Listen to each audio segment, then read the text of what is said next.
I'm Sunny. I'm Rachel. And I'm Rox. And this is Literature on the Rocks. Book Club. Oh, God. It sounded more like a howl. So what's new with you guys? Nothing. Absolutely nothing. No, I'm just kidding. I do boring have life. something. Yeah? Tell you us. can go. Tell us.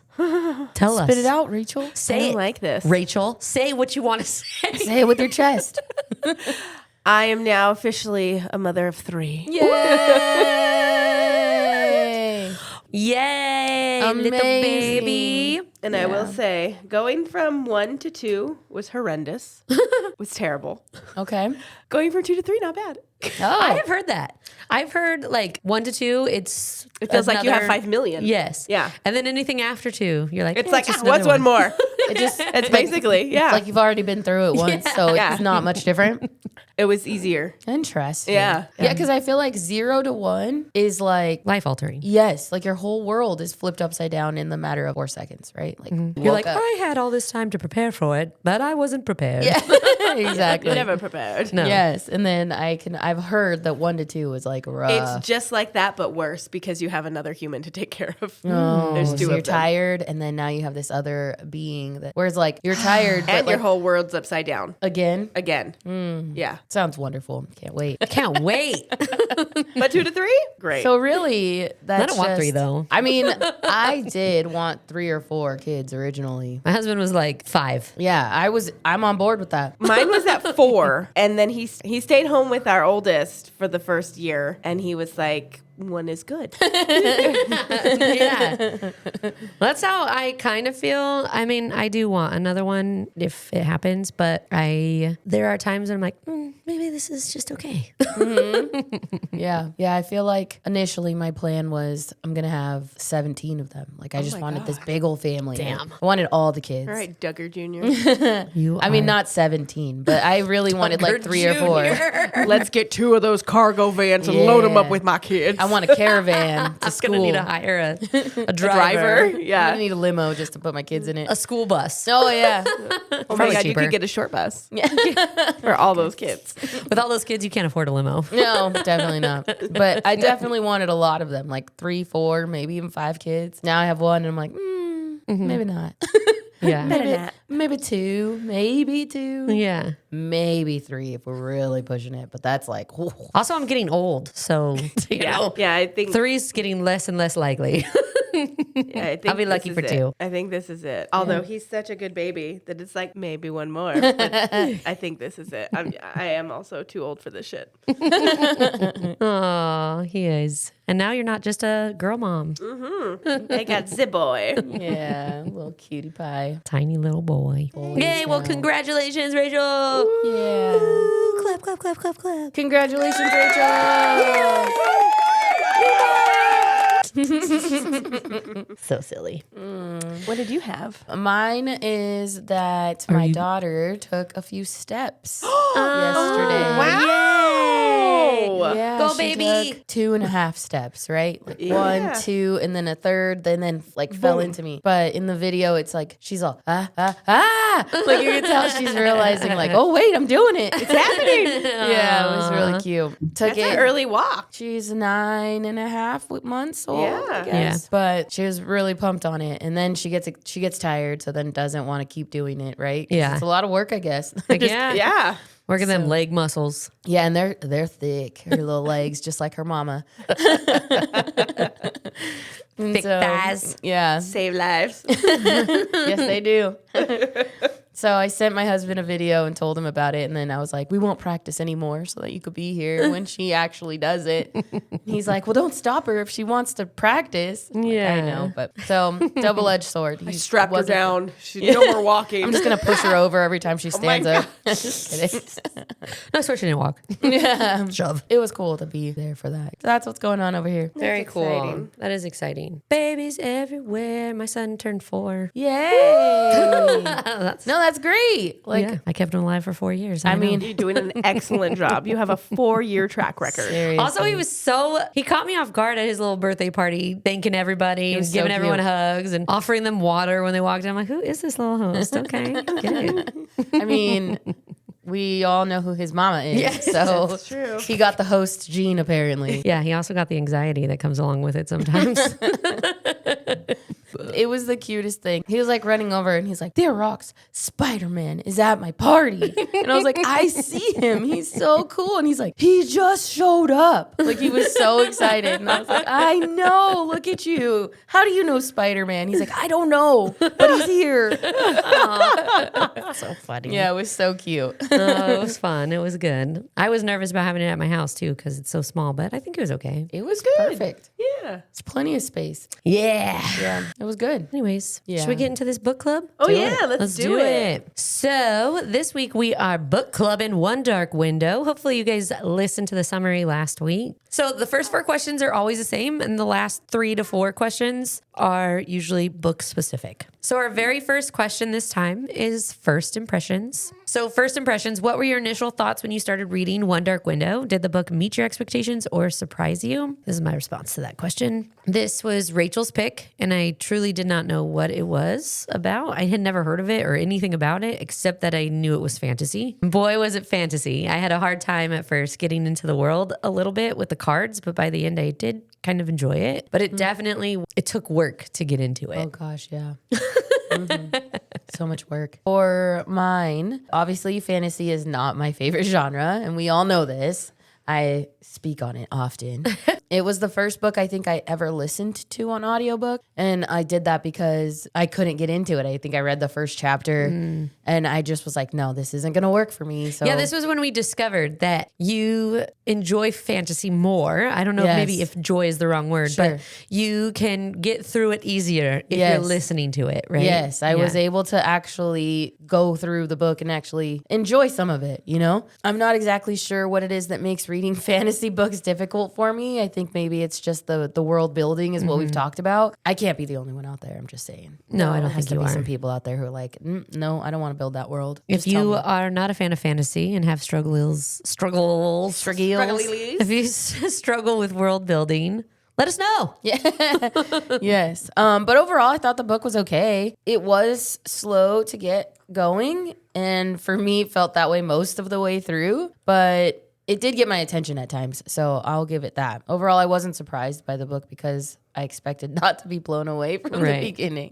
So no hate Yeah, you towards... were like, oh, fantasy. yeah. That was your exactly. first impression? I Yes. hate it. No hate towards Rachel Gillig because get it, girl. You writing books. I'm not doing that. But also, It's just not my jam. which this is kind of probably going into one of our other questions, but the format in which she created this world with the cards and stuff, that took some imagination and some Tons. And actually, I feel like fantasy writers in general, the world building and the tracking how things work can't be easy. So much has to go Right? into it It's because all built in your brain. Yes. And then it's all made up, but also it also has to be almost like logical a little bit. yeah. Right? And There's so many details that have to be integrated into the whole story Yeah. so that, like you said, it has to kind of make sense a little. Rules of the world, right, still have to somewhat apply. Yes. Or whatever rules you're creating rules to this world, but that rule has to be consistent throughout the whole book. Yes. Whatever that rule that you created is. How do you remember that? That's what I got to think about. I feel or like there as has to you're be some writing, mapping that you do to Mapping the world out, mapping maybe like the hierarchies and the people, right? Right. Sure. But then do you have like a separate list of these are the rules that I've created in this world? I feel like you have to have some sort of, I mean, for me, I would have to have some sort of tracking sheet. Like, you would. I would just have a whiteboard filled with shit. yeah, right. no rules. No rules on my whiteboard. No subfolders. Here's my world. There are no rules. Just things all over. Sonny would come over and be like, I don't know what's happening in your world. I feel like if we could Nonsense. ever have a fantasy author on, I would really like to dig deep into what is that process like? Yeah. It's a great set of questions, and It as soon really as we is. get one on here. Yeah, I would love Yeah. it. Rachel Gillig. Rachel Gillig. This book did not please me. I picked it because think it was bad. it had really good ratings on Goodreads and Amazon. Like it had good ratings. Yeah. There was lots of positive things. So I was like, hell yeah, I'm picking this book. Rox is gonna finally love a fantasy. It's gonna be a great dark fantasy. And boy, was I disappointed. I feel like if Rox didn't like Fourth Wing, I don't know what fantasy book, because that was a good fantasy that was book. a good fantasy book. But Stupid this, The this Fourth book Wing. was not. Stupid, the Fourth Wing. But I didn't think this book was the business, and it failed to meet all my expectations. Oh, man. Was that your first impressions have it, too? guys. That was. Okay. Unresolved questions. Were there any plot points or character arcs that you felt were left unresolved or could have been explored further? And I wrote I had so many questions, too many to list, and it was throughout the entire book. I am so disappointed that all of the questions left lingering that should have been addressed in this book were answered in book 2. And that's all I wrote. I was disappointed, and there was too many, and I felt like there should have been, I get leaving things open for a sequel. The whole premise of a fantasy is you read till it makes sense. It never really fucking made any sense. I had a very Started to make similar sense, yeah. sentiment on this whole thing. I said maybe because it's a series, there are some points left to be open-ended to make you sure that you could roll into the next book, which I didn't read. Which I feel like the ending did that. It opened it up to roll into the next book. They could have answered some things in there. Yes, they could Like have. what? Give me one of the questions. I didn't feel like the cards Yeah. were Explained enough? explained enough. Yeah. Yes. I would have liked more of that because I thought it was a cool premise. Yeah. And the world was not developed very well. And the city was named Blunder. What a stupid name for a city. It was a fucking blunder. I agree on the card thing. It's like, I think I write in one of my future question answers here is that the entire story was sort of revolved around these Providence cards, right? Like without the Providence cards, you didn't really have the book. There could have been a little more detail put into it so that I could invest myself into this world and the need for these Providence cards and how important it is to everybody's like. Well, I understood thing. the importance of them. I just Yes, wish but- she went into more of in like the nightmares kind of way. It was like a sing-song touch on all of Yes. them, on what they did and what Yes. was given up. I read the second book in the series and feel like overall the series was completed. I do think there were some, like further on, I'm going to go into, I wrote down what all of the cards did because I just wanted a refresher. And I'm like, I don't even remember hearing about that card. So there were definitely cards that were never even explored. There's for sure some, I guess, unresolved questions in that. But for the most part, I feel like I wasn't left wanting a ton more information. And After the first book or after the after series? the second book. Oh, Okay. see? Yeah. Right. So, because the first book was like, what? Like, okay, we're definitely in the middle of a story. Where that book ended, we were definitely in the middle of a story. 100%. So I read We the started second book. in the middle. We finished in the middle. It is kind of what it feels like.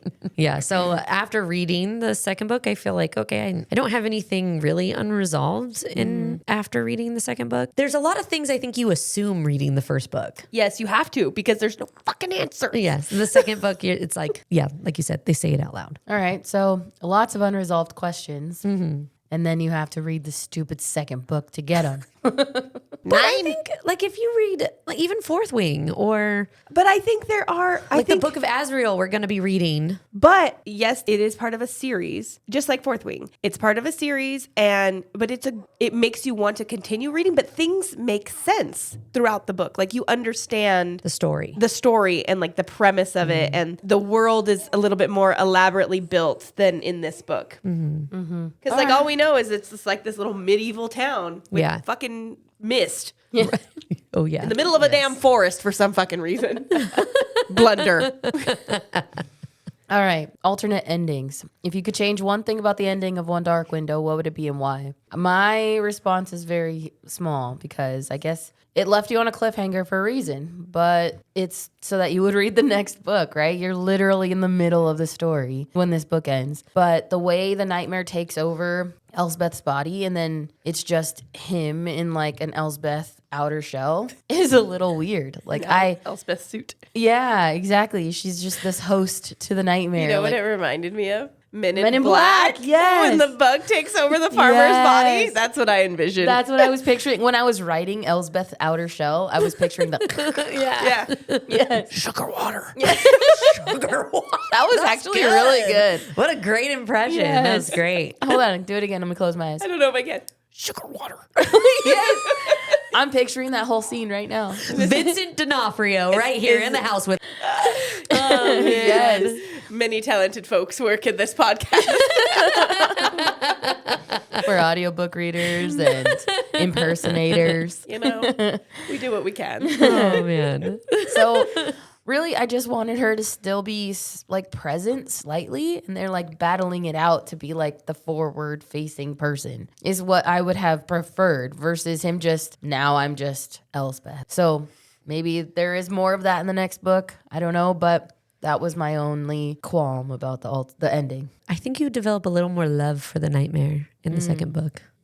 I wrote none. I actually liked the way it ended and how it opened it up for the next book. I had questions and alternate things that I would have changed throughout the book, but the ending was cool. Okay. It was cool. It was cool. Yeah, I wrote, this is also difficult for me to answer because I read the second book. The end of One Dark Window wasn't the end of the story, and having read the second book, my answer is different. My only thought could be valid for both books is that somehow Elspeth and the Nightmare figure out how to just be one instead of them having to be two separate people living in one body and getting rid of the other person. They figure out how to live together instead. Harmoniously. Yes. Adaptation dreams. If One Dark Window were to be adapted into a movie or TV series, who would you cast in the main roles? I casted Elspeth, Ravyn, and Ione, and the voice of the Nightmare. Oh, I didn't even do the Nightmare. Yeah, What? I know, I totally forgot about it. Okay, well, I did Elspeth, Ravyn, and Nightmare. He does show up in her dreams, though. Like, he's sitting on the chair and stuff. I mean, I guess my Nightmare would still be the voice. Okay, all right, So yeah. who did you do? I cast the Lady of Titanic for all of them. No, but what characters did you cast? Elspeth, Ravyn, and Ione. Oh, okay. Okay, yeah. All right. My Elspeth is going to be so controversial, but can't I wait. picked this Is she person 85? before. No, she's very young, actually. But I picked this person before there was a bunch of controversy about her. I just knew she was going to be my Elspeth. And now I started questioning. I almost changed her. I picked Rachel Zegler, which is the Snow White. The new Snow White. And there's so much controversy about her and all the Snow White stuff. I feel like she looks the part. She's a good actress. She I just- don't. What? So you Okay. guys know I casted all of my people in my normal casting. I So they're would. all We wouldn't 50 have plus. it Yes. any other way. They're all I'm on the gonna- verge of retirement. That is my tradition, and I'm just gonna keep rolling with it at this point. All right, go ahead, sugar water. For Elsbeth, I did Olivia Munn. No, I gotta look him up. You know who it is? Yes.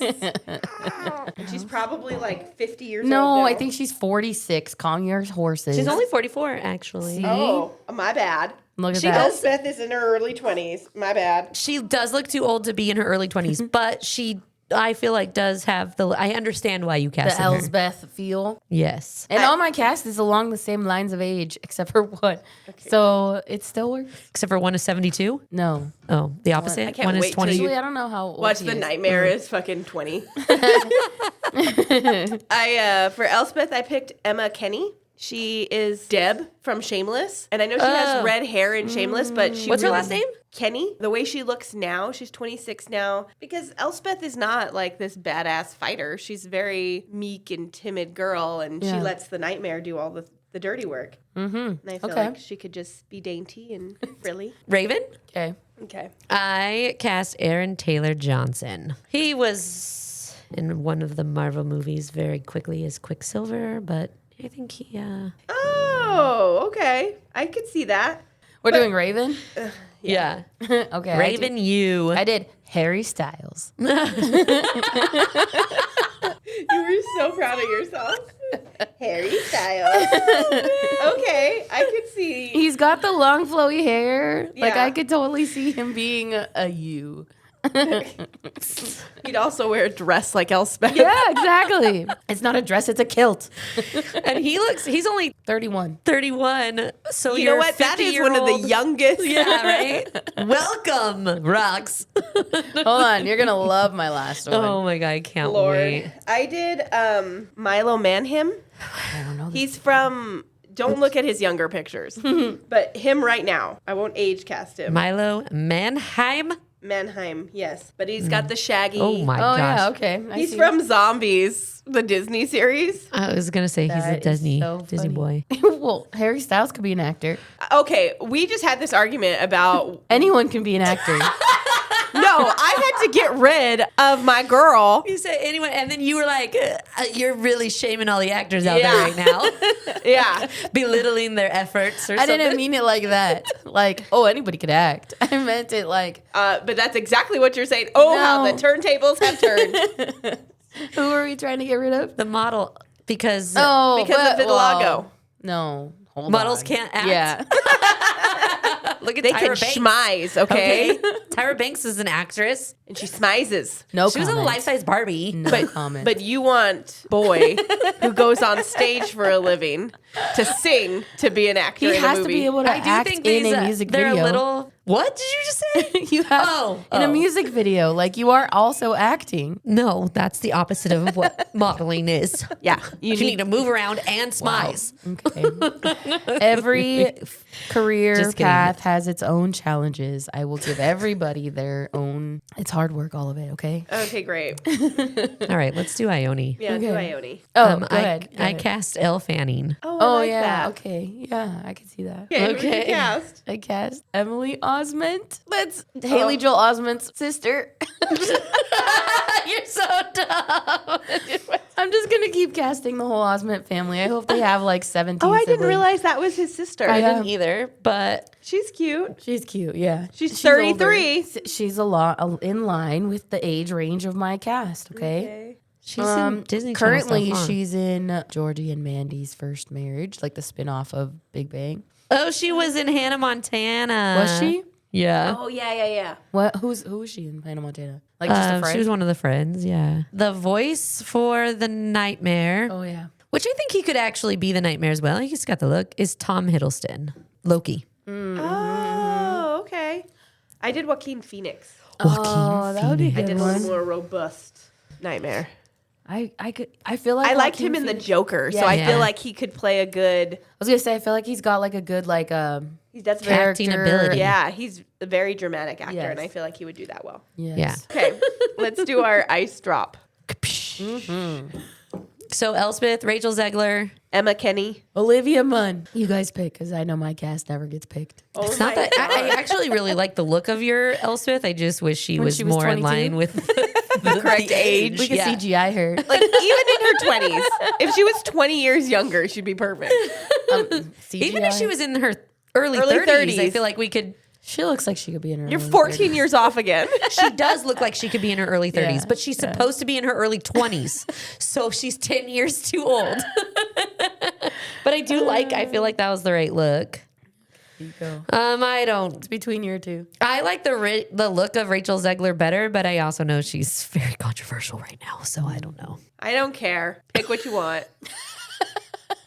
Okay, I'm picking Rachel Zegler. Okay. All right. Ravyn. I like mine. I think we all like ours. Yeah, I really I like actually, Harry Styles. Because fighting for Harry this because time. he's not an actor, he's disqualified. Because those have been the rules thus far in the game. Rules Yes, are meant they to have. be broken. Rules are meant to be broken. Oh, for you. I go rogue What's at the pod. age? What's rules? What's time? It's just relativity. Okay. Okay, who are the Raven again? Ravyn Aaron Taylor Johnson. Milo Manheim. I don't even know that's And how we're- you say Oh, it. I'm We're gonna telling go with you because- Milo because he was closest to Harry Styles. Okay. Ione was Elle Fanning. I do like Elle Fanning a little bit more Yeah. than Osment. All right, that's good. We'll go. Osmond was a good one. It was a good one, but she just looked too bubbly almost because she's going to have to be like sucked in as the maiden. I feel like Elle could do that. Okay, Nightmare was Tom Middleton. What was yours? What was yours? Joaquin Phoenix. Oh, yeah, I think that's a good one. That was a good one. Let's do Joaquin. The duality of the nightmare. Do you see the nightmare as a villain, a misunderstood force, or something in between? How did its influence on Elspeth shape your perception? And I wrote, he is deaf, something in between. He became the nightmare after doling out his magic to make the world better. So he got stuck in the card trying to make the world better by sharing his magic. And I think he protects Elspeth, but he also plays word games and doesn't fully explain things. And I think that's just him being trapped in a card for a millennia. Well, even He's bored. Yeah, that part upset me. Like, just stop speaking in riddles. Just say what you know. Or like he was hiding stuff, right? But in the second book, he's not. So a lot of these questions were so hard for me to answer. Oh, because you saw both. But I thought he was something in between. I think he got stuck as the nightmare by being trying to be good, but he was somewhat a villain to Elspeth. by not explaining things, but he also Yeah. protected her. So I think he's definitely something in between. Basically said the same thing. So I honestly grew to like the Nightmare by the end of the second book. While he was kind of a villain since he was taking over Elspeth's body and never talked to her about the price she would have to pay for using him, I think he did care about Elspeth in the end. He was definitely selfish, but mostly because he wanted revenge for what was done to him. Or want to know what was done to him? Read the second book. I think I have similar comments. I said, I'm not really sure what I viewed him as, really. If I thought, like, this question really made me think about it because I didn't really think of him as either or, right? Right. I actually didn't think of him He was just there. Yeah. I just thought of him as a character in the story and not really a villain or someone that was to be misunderstood, really. I almost thought of him as more like her as a dual personality Yeah. more than him as an individual character at first. Yeah. I thought of him as a character the whole time, Interesting. like being trapped in her head. yeah. He was his own person. Yeah. Well, he didn't really seem to do anything to harm Elsbeth, at least from what I can remember, right? His intentions didn't feel bad. Malicious, But yeah. But then again, he was trying to take over her body. But he knew he needed her as the host. So he's not going to really harm her because he needs her. Double-edged sword. Is he going to be mean? I don't think so. So I think he might be a little misunderstood because he gave up his soul. Right. Although he wasn't totally innocent, I think his willingness to help her all the time really did make me like him in a small way. In that, I thought, he's a little bit misunderstood. But then you realize his agenda, and that kind of takes away his kindness a little bit. Yeah. Okay, so Card of Fate. The Providence Cards determined both power and destiny. Do you think the card-based magic system added a unique twist to the fantasy genre, or did it feel familiar? I said, I don't think it felt familiar to me, but that's probably also because I don't read a ton of fantasy. So maybe it felt familiar to some other people, but to me, it was fine. It did feel a little complicated and it had a lot to do with the story. And I don't know that there was enough time spent on it, as we talked about earlier. It was a pretty cool concept that added an element of excitement and really kind of invested you in the story. Although it was like the entire story, right? So without the Providence cards, there wouldn't have been a book. I felt. Yeah, for sure. Yeah. So that's what I said. I couldn't recall another story that used any sort of tools or accessed magic in a similar way. I mean, maybe imbued objects in other books. I thought about that too, but Yeah, but and then you have to do something to trigger it to go off or whatever. It's Yeah. almost like, I mean, there's like but not the- magic. but but not not like like, the cards. the only way to, like, magic is accessible to anyone and everyone. You just have to have this you just tap it. tool. And then I was like doing some research. I'm like, okay, are there any? And there was this list that popped up like, yes, here's a ton of different things. And Stories that had similar premises. well, not premises, but the idea where the object, like you have the object and it can Gives you magic. give you magic. Yeah. But I did feel like, at least to me, this felt very Unique.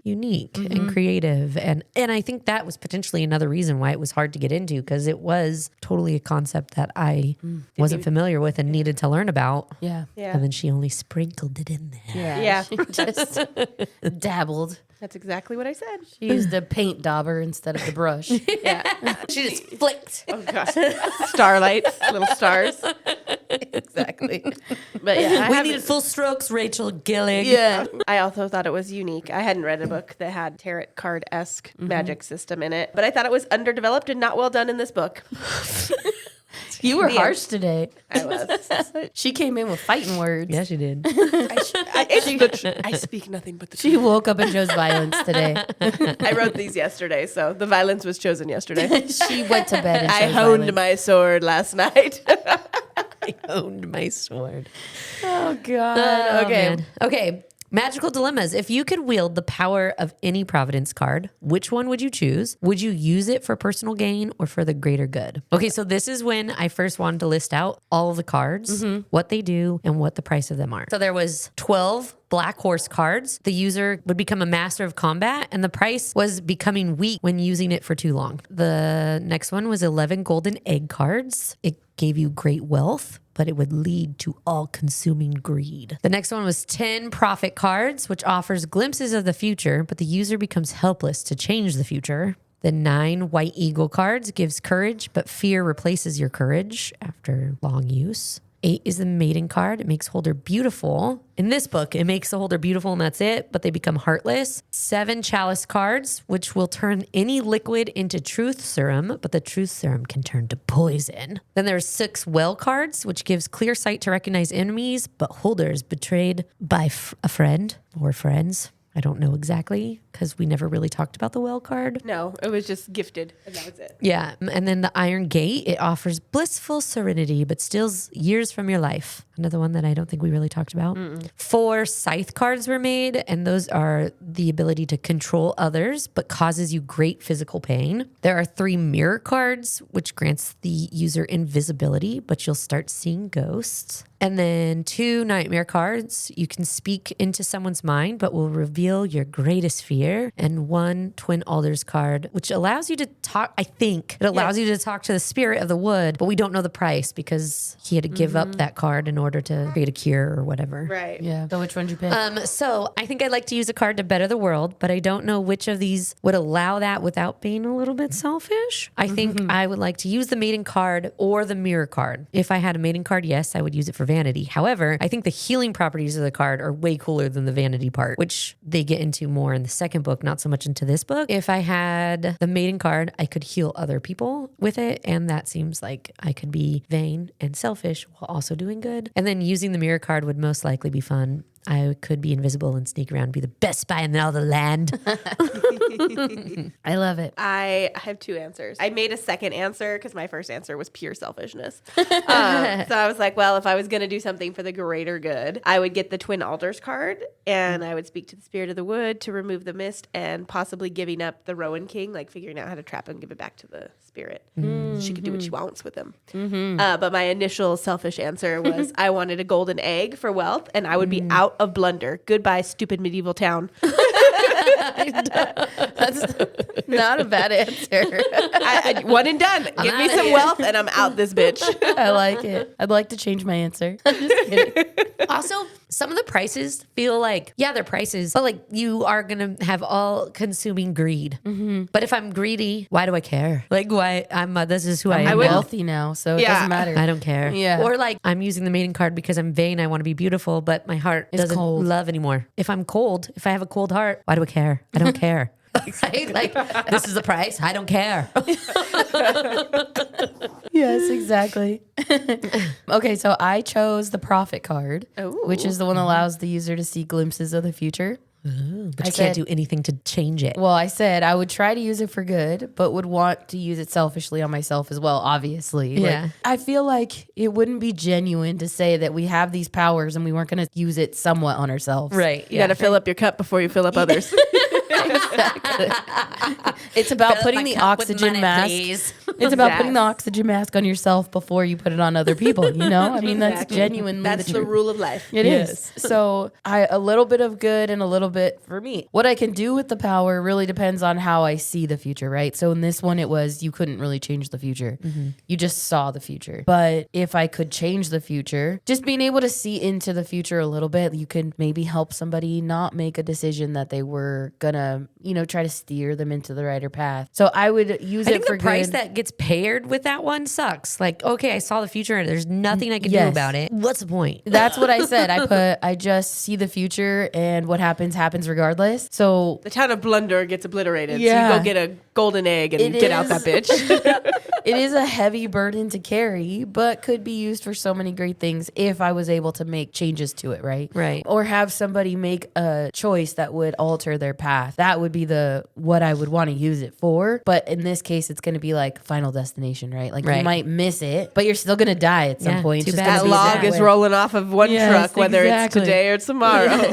So maybe I could just have you live a little longer. Right. Yeah. But it is a heavy burden, but in a different way because you could see terrible things and not be able to do anything about it. I would still use the prophet card because I'd want to know. If I'm going to die, at least I want to know I'm going to die. You didn't want to know which door was being opened when you were home alone, but you want to know how you're going to die by the prophet card. Yeah, at least I know. That other one is like an unknown. Now I'm waiting for it. Like it's like, okay, I know. Yeah. Here it comes. Yeah, I'm prepared. Okay. This last question I thought was very cool. Me too. Yeah, I'm me excited too. for it. The missing card. If you could discover a new Providence card, what would it be called and what power would it grant? Would it come with a dangerous price? And I made a card called The Veil, and it grants the wielder the ability to see the true intentions behind people's words. Ooh, I like that. However, the cost is after each use, you start to lose your sense of self. So after prolonged time, your mind fractures and you're just a reflection of everyone else. You no longer have a self. Oh, like you are absorbing everybody else's. Yes, because you used it to Beings. figure out what people's words were meaning, whether there was malintent or not. And so you lose the ability to think for yourself. I like it. Okay, so I would pick a Providence card that allows you to teleport. Ooh. I would call that's it. cool. I like that. Yeah. Me too. I would call it the passage card. Oh. And you can pass in and out of space freely, but the cost would be that every time you teleport, you leave a little piece of yourself behind. Just one toenail. One toenail at a time. No, not like a I didn't think of it like that. Not a physical piece, Not like a piece physical of your piece. soul. You don't just come back and you're missing a limb. Ah, damn it. I used it too much. The whole toe is gone now. No, I thought Oh like my a piece of your gosh. soul was left behind. I So feel like like, we're all losing ourselves. yeah, Oh. interesting. Yeah. Mine. Oh, go ahead. I'm sorry. Oh, I really it- like yours. It's Yeah. It was Yours just is a good one. Like your memory, you start losing your memory a little bit, or like oh, that would you suck. you go to a place and then I mean, you already have that, so you're golden. Let me She'd tell lose you it real guys fast. from experience, it sucks. or like you would go to a familiar place and then you won't remember that place anymore coming back. You know, like little things like that.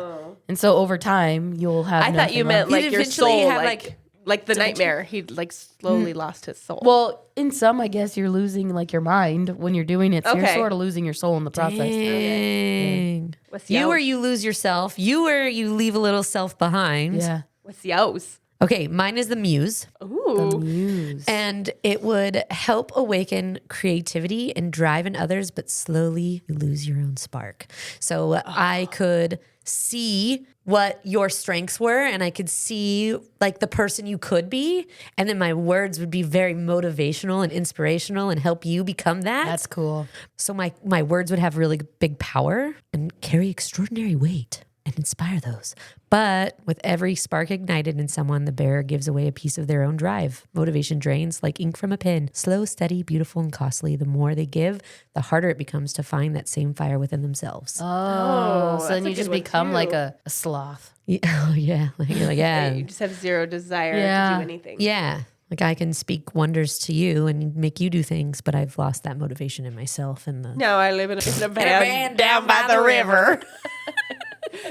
She is the epitome of like put the mask on somebody else first and then you die. Oh, yeah. Oh, see, you're not This is my following life. the rules of life. You guys, this is my life. I'm having an epiphany.